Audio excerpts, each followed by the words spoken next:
नमस्कार, स्वागत है आपका आपकी खबर आपका फायदा में। मैं हूं दीपक यादव। जीएसटी काउंसिल की अगली बैठक में खाने पीने की चीजों पर बड़ा फैसला हो सकता है। सरकार की योजना है कि अलग अलग टैक्स स्लैब को खत्म कर सभी फूड आइटम्स को 5 से 18% के दायरे में लाया जाए। मतलब पैक्ड फूड हो, प्रोसेस्ड आइटम हो या रोजमर्रा की जरूरत की चीजें, सब एक टैक्स का बोझ कम हो जाए। हालांकि कुछ ऐसे आइटम्स हैं जिस पर 40% टैक्स लगाने पर विचार किया जा रहा है। सरकार का मानना है कि जीएसटी रेट कट से न सिर्फ उपभोक्ताओं को राहत मिलेगी बल्कि टैक्स सिस्टम भी आसान होगा। आज हम इसी मुद्दे पर करेंगे चर्चा, जानेंगे क्या खाने पर टैक्स का ये नया तड़का आपकी थाली को और आपकी जेब को कितना हल्का करेगा। लेकिन पहले ये रिपोर्ट देखिए।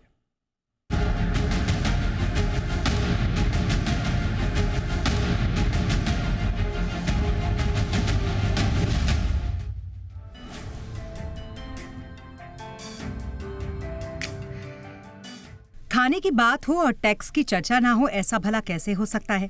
जी हाँ, जीएसटी काउंसिल की अगली बैठक में खाने पीने की चीजों पर बड़ा फैसला लिया जा सकता है और ये फैसला सीधे आपकी जेब से जुड़ा हुआ है। सरकार की योजना है कि सभी फूड आइटम्स को 5% से 18% जीएसटी स्लैब में लाया जाए, यानी चाहे पैकेट फूड हो, प्रोसेस्ड आइटम्स हो या फिर रोजमर्रा की जरूरत के खाने की चीजें, सभी पर कम टैक्स लगेगा। अभी खाने पीने की चीजों पर अलग अलग टैक्स दरें लागू हैं। जीएसटी दरें अगर 5% से 18% के जीएसटी दायरे में आएंगी तो इससे न सिर्फ व्यापारियों को सहूलियत होगी बल्कि आम आदमी को भी बड़ी राहत मिलेगी।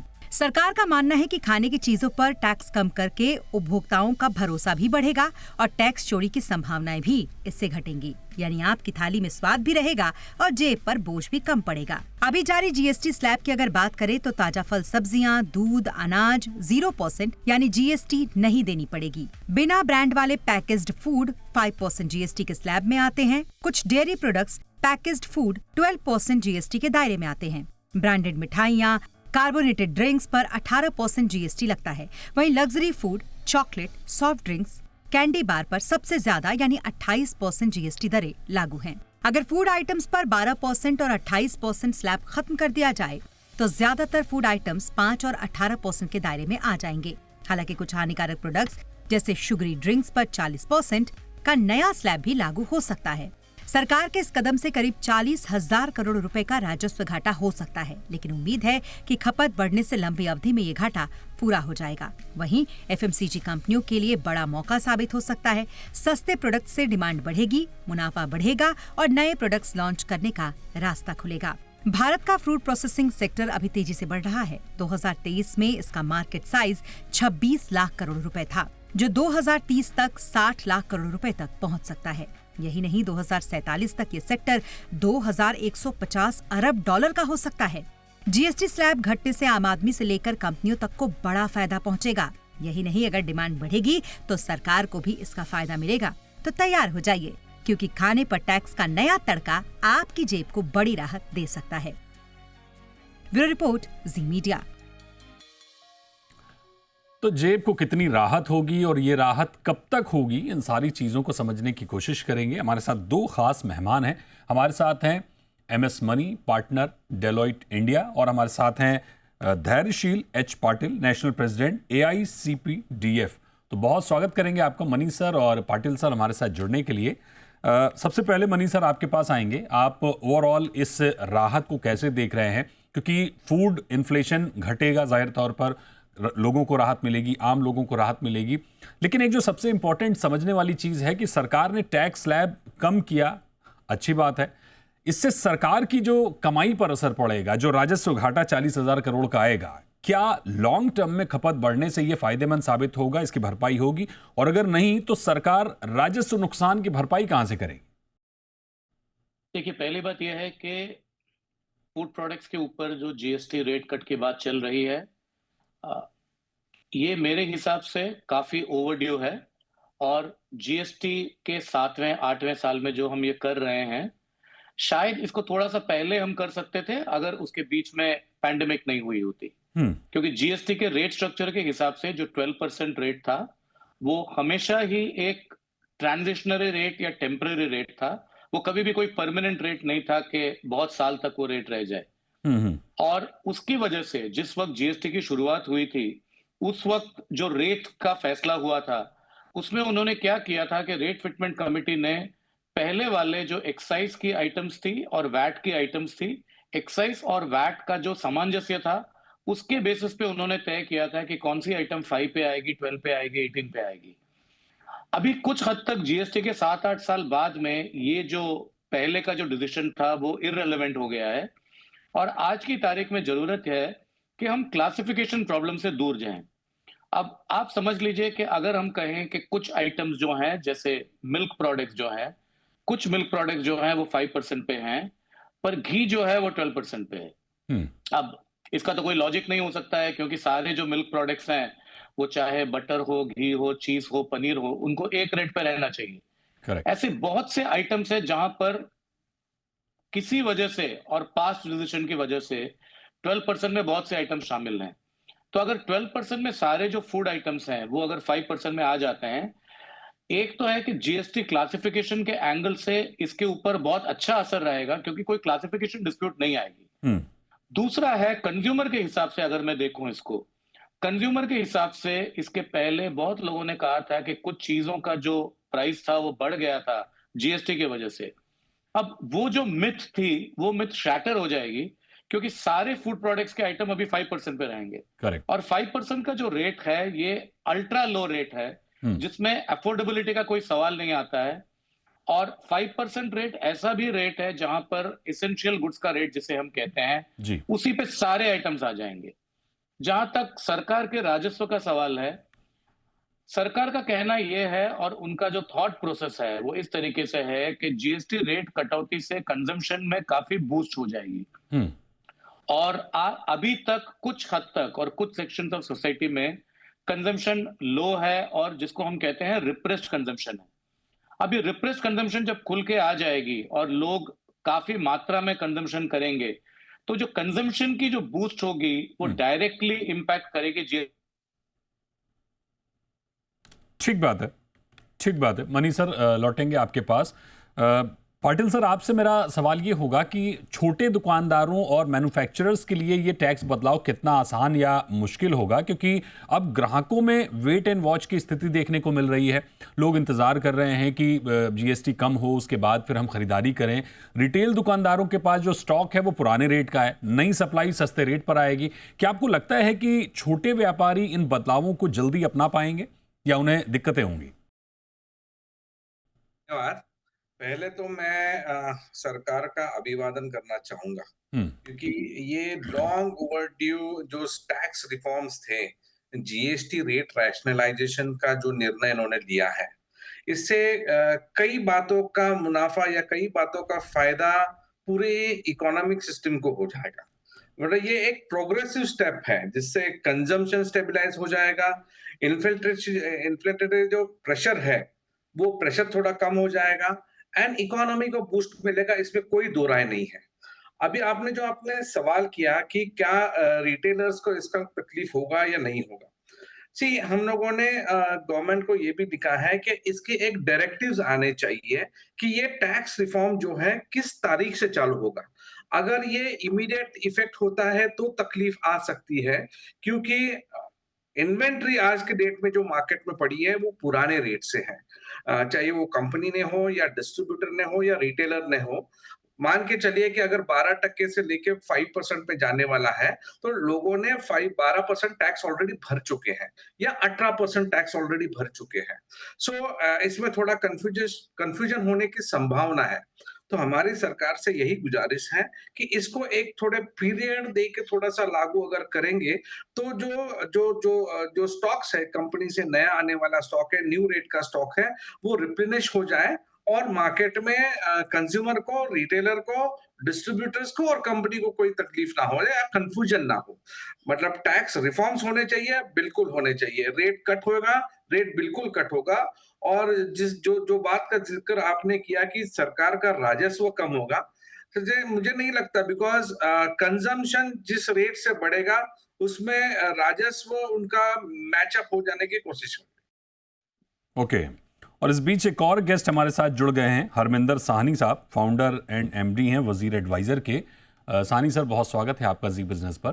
सर, हम लोग बात कर रहे हैं कि जब फूड आइटम्स पे जीएसटी रेट कम हो जाएगा उसका इम्पैक्ट मार्केट पर कैसे पड़ेगा, आम जो खरीदार है उसको इसका फ़ायदा कैसे मिलेगा, मार्केट इस पूरे सिस्टम को किस तरह से अडॉप्ट करेगा, इन सारी चीज़ों को समझने की कोशिश कर रहे हैं। और आपसे मेरा जो सवाल होगा वो ये होगा कि फूड आइटम्स पर टैक्स घटेगा, लेकिन क्या इसका फ़ायदा सच में ग्राहकों तक पहुंचेगा या कंपनियां खुद रख लेंगी? ये एक बड़ी चिंता हर बार देखने को मिलती है, क्योंकि जब भाव बढ़ते हैं तो कंपनियां तत्काल प्रभाव से बढ़ा देती हैं, लेकिन कम होने पर ये मुस्तैदी नहीं दिखती है।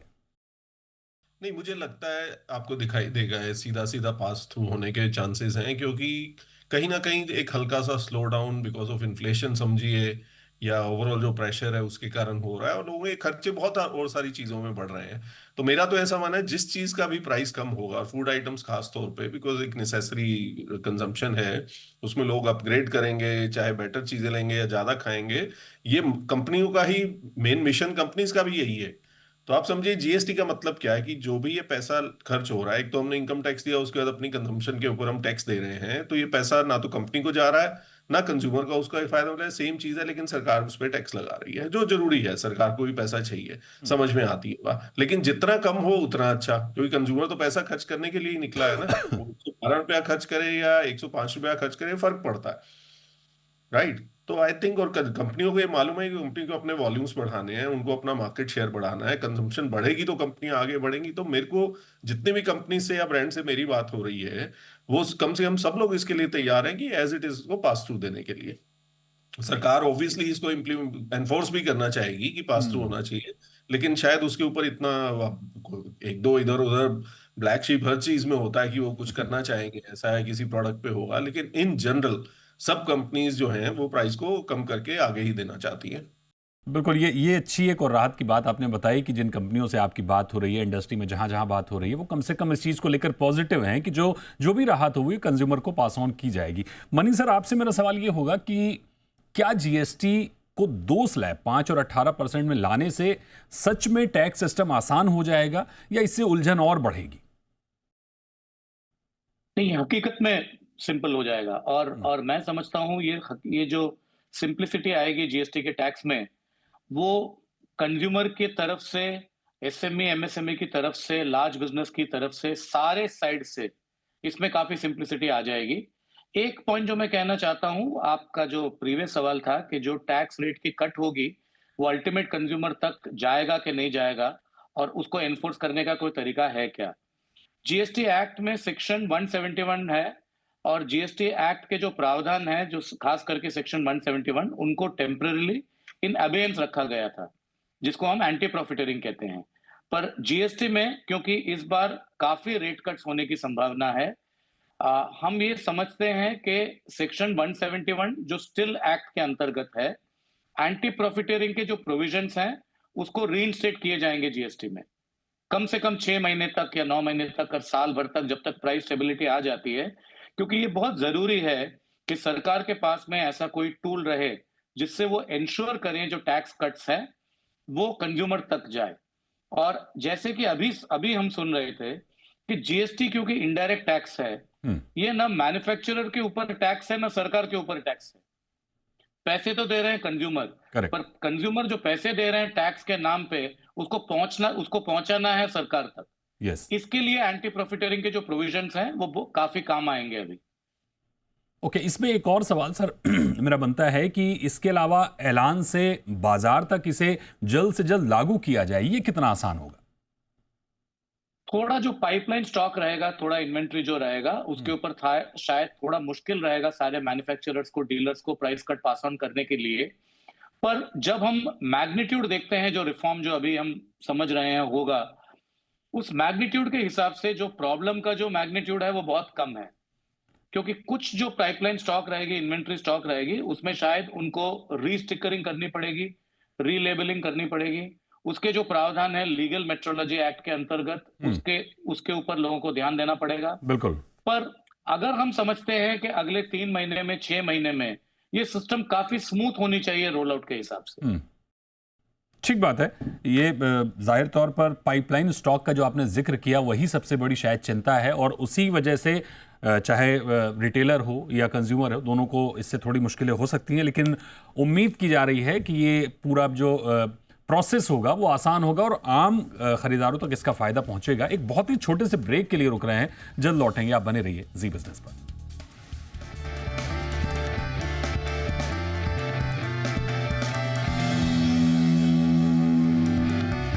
ब्रेक के बाद आपकी खबर, आपका फायदा में आपका स्वागत है। और आज हम जिक्र कर रहे हैं, बात कर रहे हैं जीएसटी से मिलने वाले लाभ की, जो फूड सेक्टर पर पड़ने वाला है और उस लाभ को किस तरह से मार्केट तक पहुंचाया जाएगा। इस पूरे प्रोसेस, इस पूरी प्रक्रिया और इस पूरे सिस्टम को समझने की कोशिश कर रहे हैं। तमाम एक्सपर्ट मेरे साथ जुड़े हुए हैं। एक बार वापस लौटते हैं धैर्यशील सर आपके पास, और आपसे मेरा सवाल ये होगा सर कि अभी आपने जैसे बताया कि टैक्स रिफॉर्म ये कब से चालू होगा, ये एक समझने वाली बात है। तत्काल प्रभाव से ना लागू किया जाए, ये आप कह रहे हैं, एक तरह से आपने सरकार को सुझाव दिया है। इसके अलावा AICPDF की तरफ से क्या सरकार को और भी किसी तरह की राहत की मांग की जा रही है, जैसे पैकेजिंग या ट्रांसपोर्ट को लेकर, या कोई सुझाव आप लोगों ने दिए हैं? बिल्कुल, हम लोगों ने सरकार को एक और वाजिब मांग भी करी है कि जो मिनरल वाटर है, मिनरल वाटर आज की डेट में 18% टैक्स ब्रैकेट में आता है और पानी का कंजम्पशन जो है वो आम आदमी सभी जगह पे करता है, बिकॉज क्लीन वाटर और सेफ वाटर हर एक इंसान को है। जिस तरह से एरेटेड ब्रेवरेजेस भी आज 40% के रेट में है, लेकिन 10 रुपया और 20 रुपया का जो उनका आइटम टैग है, वो 70% कंजम्पशन जो है ये सिर्फ ये 2 ब्रैकेट में आ रहा है। तो इसका मतलब ये मैक्सिमम कंजम्पशन इसका जो है वो आम आदमी, गरीब जनता में हो रहा है। तो सरकार ने इसके ऊपर भी थोड़ा सा ध्यान देना चाहिए। ये 2 बातें हमने बोली है। और सेकंड है कि जो आईटीसी है, इनपुट टैक्स क्रेडिट का जो इशू आएगा ट्रांजैक्शन में, तो उसके ऊपर भी अगर डिपार्टमेंट को इस हिसाब से अवगत करा जाए कि भाई जिनका स्टॉक्स 12% से लिया हुआ है और वो जब भी 5% में जीएसटी का रिटर्न फाइल करने जाएंगे, तो वो इनपुट टैक्स क्रेडिट का जो इशू 2017 में हमने देखा था, जब भी वैट से जीएसटी रेजिम में हम लोग आए थे, तभी भी थोड़ी सी तकलीफें हुई थी। तो हमें लगता है कि ये सबसे बड़ा रिफॉर्म है अभी आने के बाद 5-6 साल के बाद में। सो ये इनपुट टैक्स क्रेडिट का पूरी तरह से इंफॉर्मेटिव हो और लोगों को इसमें तकलीफ ना जाए। तो टैक्स बर्डन तो हमारे ऊपर कम होगा, जनता के ऊपर कम होगा, लेकिन जो कॉम्प्लायंस का इशू था, जो कॉम्प्लायंस बर्डन था, बिकॉज हम लोग इन एफएमसीजी लगभग सब टैक्स ब्रैकेट में काम कर रहे थे, 5%, 12%, 18%, 28% एंड 40%। सो सब ब्रैकेट में काम कर रहे थे। आज वो ब्रैकेट 3 या 2 पर सीमित हो जाएगा, जिससे कॉम्प्लायंस का भी जो बर्डन हमारे ऊपर था या जिससे जटिलताएं थी, वो थोड़ी कम हो सकती है। ठीक बात है। हरमिंदर सर, आपसे मेरा सवाल ये होगा कि त्योहारी सीजन दस्तक दे चुका है, क्या टैक्स कटौती से आम लोग ज्यादा खरीदारी के लिए उत्साहित होंगे, उनको वो मार्केट में बढ़ चढ़कर खरीदारी करते हुए दिखेंगे, या फिर खरीदारी सामान्य रहने की उम्मीद है? क्या आपका अनुमान क्या कहता है? नहीं, डेफिनेटली मुझे लगता है इसका पॉजिटिव एक सेंटिमेंट भी एक चीज होती है कि मूड जो है ना, मूड अच्छा हो जाता है। तो फूड के ऊपर हो सकता है कोई डेली की आइटम है, लेनी ही है वो, जैसे इलेक्ट्रॉनिक्स में या मोबाइल फोन लेना है, कार लेनी है, लोग उसको अभी डेफर कर रहे हैं कि बाद में लेंगे और फिर एकदम से आपको बहुत सेल नजर आएगी जब ये सब चेंजेस आएंगे। लेकिन फूड में शायद ऐसा नहीं हुआ, लेकिन एक मूड जो चेंज होने की बात होती है ना, कि ओवरऑल टैक्स कम हुआ। सी अब देखिए, हम लोग यहाँ पे बिजनेस की साइड से आते हैं और कंज्यूमर के साथ काफी हम लोगों का रिसर्च का काम होता है। तो कंज्यूमर के अंदर ये जीएसटी को लेकर कहीं ना कहीं महंगाई जब बढ़ती है तो उनको ये सबसे ज्यादा बर्डन यही दिखाई देता है कि अरे यार, ये जीएसटी और टैक्स क्यों दे रहे हैं, ठीक है ना। तो वो जो कंप्लायंस और जो लोग डॉज कर सकते हैं वो सब अलग चीजें हो गई, बिजनेसेस में फ्रॉड होते हैं, सब होता है, लेकिन जो आम आदमी है, कंज्यूमर है, वो तो हर बिल पे दे रहा है, तो उसको बड़ी तकलीफ होती है। उससे तो देना तो है ही है, लेकिन कम होगा तो उससे मूड जरूर इंप्रूव होता है। तो उससे जो अपसाइड आनी है वो डेफिनेटली आएगी। आई थिंक ओवरऑल मुझे लगता है पॉजिटिव ही आना चाहिए। ऐसा नहीं है कि इसको नॉर्मलाइज वे में लोग लेके चले जाएंगे। 5% के अंदर जो भी चीज जीएसटी में जाएगी, आप देखेंगे वो एक्स्ट्रा पैकेट आदमी ले ही लेगा, मुझे तो लगता है। जाहिर तौर पर आपको उम्मीद है और सेंटिमेंट भी पॉजिटिव है। प्रधानमंत्री मोदी ने पहले ही कह रखा है कि इस बार दिवाली में डबल गिफ्ट एक तरह से मिलेगा। मनी सर, आपसे मेरा एक सवाल है जो शायद सबसे इंपॉर्टेंट सवाल है कि यूएस टैरिफ की अनिश्चितता के बीच घरेलू बाजार में जीएसटी में कटौती क्या निर्यातकों को लोकल मार्केट में बिक्री करने पर प्रोत्साहित करेगी? यानी क्या टैरिफ की टेंशन को घरेलू खपत से कुछ बैलेंस किया जा सकता है? बिल्कुल किया जा सकता है और 2 तरीके से किया जा सकता है। पहली बात है कि यूएस टैरिफ की वजह से थोड़ा-सा जो कंसर्न था और नेगेटिव सेंटिमेंट था, वो काफ़ी पॉज़िटिव हो चुका है अभी। और आपका सोचना बिल्कुल सही है कि जो एक्सपोर्ट गुड्स थी और एक्सपोर्ट मार्केट थी, उसके कुछ प्रोडक्ट जो हैं, वो अभी डोमेस्टिक मार्केट में भी आ जाएँगे क्योंकि वो बहुत कॉम्पिटिटिव हो जाएँगे लोअर जीएसटी की वजह से। हम्म। दूसरे एक्सपोर्ट मार्केट्स तो हम ढूँढ ही रहे हैं सारे प्रोडक्ट्स के लिए, और उसके साथ में डोमेस्टिक मार्केट में भी कैपेसिटी है कि वो काफ़ी डिमांड को एब्ज़ॉर्ब कर सकें। एक चीज़ मैं और कहना चाहूँगा कि जब ये ट्रांज़िशन हो जाएगी नए रेट्स पे काफ़ी प्रोडक्ट्स की, ट्रांज़िशन प्रोविजंस आने की संभावना है जीएसटी में, हम्म। जो हमारे पास थी जब जीएसटी लागू हुई थी 2017 में। हम्म। तो जब ट्रांज़िशन प्रोविजंस हैं, वही एंश्योर करेंगी कि जो एक्जिस्टिंग स्टॉक है, उसके ऊपर जो इनपुट टैक्स क्रेडिट है, उसका कोई लॉस नहीं हो किसी भी विक्रेता के लिए। ठीक बात है, ठीक बात है। धैर्यशील सर, एक सवाल मेरा आपसे ये होगा कि ब्रांडेड वर्सेस लोकल प्रोडक्ट, इसको लेकर किस तरह का लोगों में रिएक्शन दिखेगा? क्योंकि कोई प्रोडक्ट है जो ब्रांडेड नहीं है लेकिन उस पर जीएसटी कम है, लेकिन जैसे ही वो पैकेट बंद होता है और उसकी जीएसटी के रेट बदल जाते हैं, जाहिर तौर पर अब जो नए रेट आएंगे उससे राहत भी मिलेगी। तो ब्रांडेड वर्सेस लोकल प्रोडक्ट के नजरिए से क्या जीएसटी में कटौती के बाद लोगों का रुख बदलेगा ब्रांडेड प्रोडक्ट की ओर? Deepak ji, branded versus local ऐसी तो एफएमसीजी में ज्यादा ये नहीं है, बिकॉज एफएमसीजी में 99% of the goods are packed and so it is branded. So tax slab जो है वो कैटेगरी वाइज है। ओके। तो उन प्रोडक्ट्स के लिए अलग टैक्स हो सकता है, लेकिन एफएमसीजी में हर कोई जो प्रोडक्ट है वो ब्रांडेड ही है। सो लोकल कंपटीशन या इंटरनेशनल आप बोल सकते हैं, लेकिन 99% एफएमसीजी में मेड इन इंडिया प्रोडक्ट्स ही है। तो यहाँ पे 1-2% होगा जो इंपोर्ट किए जाते हैं, बाकी 99% products are made in India. ठीक बात। So almost all the products are branded for FMC. Arvinder sir, एक अंतिम सवाल आपसे लेना चाहेंगे। जिस तरह की हमने देखा, ये पूरे प्रोसेस की हम बात कर रहे हैं और यही सबसे इंपॉर्टेंट है कि जब से ऐलान सरकार ने किया है, लेकिन ऐलान करने के बाद इंडस्ट्री उसको किस तरह से अडॉप्ट करेगी, मार्केट में किस तरह से वो फ्लोट करेगी नए प्रोडक्ट्स को, और आम कंज्यूमर तक वो चीज़ें कब तक पहुंचेंगी, क्योंकि त्योहारी सीजन शुरू हो चुका है।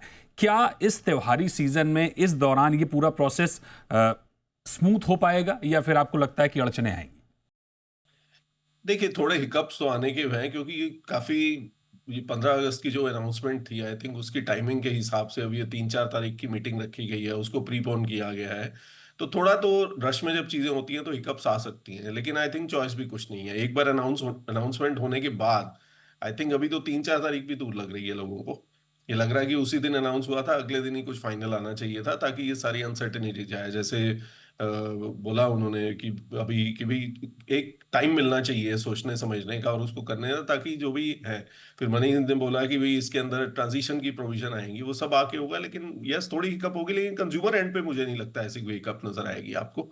ये सिर्फ पीछे की बातें हैं कि अपनी अकाउंटिंग कैसे होगी, इनपुट कैसे होगा, क्रेडिट कैसे मिलेगा। कंज्यूमर का इस समय पाइपलाइन जो कैपेक्स आइटम्स हैं उसके ऊपर, वो पाइपलाइन पे थोड़ा सा कंज्यूमर फ्रीज हो गया है कि भाई क्यों खरीदना है, मुझे फर्नीचर भी खरीदना है तो अरे यार ले लेंगे ना एक बार जीएसटी, कार लेनी है तो चलो फिर लंबा हो गया। तो हर चीज में जहां फूड से रिलेटेड है, डेली कंजम्पशन है, वो चल रहा है, बाकी सब कहीं ना कहीं मार्केट थोड़ी ना फ्रीज हो गई है उसके कारण। करेक्ट, बिल्कुल फ्रीज होती हुई दिख रही है मार्केट, और कारों में, बाइक्स में और तमाम प्रोडक्ट्स में हम देख रहे हैं कि बिक्री जो है थोड़ी सुस्त पड़ गई है। जीएसटी के नए ऐलान का इंतजार है, जीएसटी काउंसिल की बैठक का इंतजार है। एक अंतिम सवाल धैर्यशील सर आपसे लेना चाहेंगे कि जिस तरह से इस पूरे प्रोसेस को आपने देखा, आपने तमाम सुझाव भी दिए, क्या आपको उम्मीद है या कोई अनुमान आपने लगाया है कि इस बार बाजार में इतनी खरीदारी होगी? थर्ड क्वार्टर सबसे इंपॉर्टेंट क्वार्टर होता है एफएमसीजी गुड्स के लिए, बिकॉज त्योहारों का ये सीजन अब से चालू हो गया। गणपति जी है, ओणम फेस्टिवल है, उसके बाद में दशहरा है, नवरात्रि है और दिवाली है और क्रिसमस है। तो हमें उम्मीद मार्केट से बहुत है, और ये जैसे वजीर साहब ने कहा कि एक पॉजिटिव इम्पैक्ट आएगा कंज्यूमर के मन में भी, जिस तरह से बहुत टाइम से देखा गया है। बिकॉज थोड़ा सा भी डिस्काउंट अगर कंज्यूमर को मिलता है तो वो थोड़ी ज्यादा खुशी होती है। तो इसलिए हमें we are very very positive on this decision we are very very positive कि मार्केट इसमें करेक्शन बहुत तरीके से लेगा एंड बहुत अच्छी तरह से होगी। जाहिर तौर पर जिस तरह से प्रधानमंत्री मोदी ने लाल किले की प्राचीर से ये खुशखबरी सुनाई, तब से आम ग्राहक इंतजार कर रहा है कि जीएसटी का लाभ लोगों तक पहुंचे। जाहिर है इसी वजह से एक सुस्ती दिख रही है मार्केट में। जब तक जीएसटी की दरें कम नहीं होती तब तक ये सुस्ती शायद बनी रह सकती है। पाइपलाइन स्टॉक को लेकर थोड़ी सी चिंताएं हैं, हालांकि उसको भी उम्मीद की जा रही है कि उस पर रिस्पॉन्स अच्छा मिलेगा। और सबसे बड़ी बात जो हम बार बार कह रहे हैं कि जीएसटी दरें कम होना एक अलग बात है, लेकिन उसको मार्केट में एंड कंज्यूमर तक पहुंचना वो एक पूरा प्रोसेस है। वो प्रोसेस कितना स्मूथ होगा, लोगों को कितनी जल्दी फायदा मिलेगा, ये देखने वाला होगा। हालांकि त्योहारी सीजन में सेंटिमेंट अच्छा है और उसी सेंटिमेंट के आधार पर एक्सपर्ट्स भी बुलिश हैं। तो बहुत शुक्रिया करेंगे आपका हमारे साथ जुड़ने के लिए मनी सर, हरमिंदर सानी सर और धैर्यशील एच पाटिल साहब, बहुत बहुत शुक्रिया हमारे साथ जुड़ने के लिए, हमारे दर्शकों को ये स्पष्टता देने के लिए। और आपकी खबर आपके फायदा में फिलहाल इतना ही। वक्त है एक ब्रेक का, आप बने रहिए जी बिजनेस पर। नमस्कार।